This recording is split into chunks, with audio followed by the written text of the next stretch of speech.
અમરેલી જિલ્લાના રાજુલા શહેરમાં હિંડોરણા રોડ ઉપર આગ લાગવાનો બનાવ બન્યો હતો। બનાવને પગલે લોકોના ટોળા સ્થળ ઉપર એકત્રિત થઈ ગયા હતા। જો કે બનાવને પગલે ફાયર વિભાગને જાણ કરાઈ હતી। જોતજોતામાં આગે વિકરાળ સ્વરૂપ ધારણ કર્યું હતું। રાજુલા શહેરના હિંડોરણા રોડ ઉપર આવેલી ફેક્ટરીમાં લાગેલી આગને પગલે રાજુલાના મામલતદાર અને રાજુલા પોલીસ ઘટના સ્થળે દોડી ગયા હતા।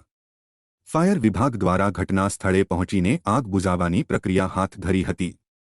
જ્યારે રસ્તા ઉપર ટ્રાફિક જામ થાય નહીં તે માટે પોલીસ દ્વારા રસ્તો ખુલ્લો કરાયો હતો। અમરેલી જિલ્લાના રાજો કે રાજુલા સહિત જાફરાબાદ અને સાવરકુંડલાના ફાયર ફાઇટરોને બોલાવવામાં આવ્યા હતા।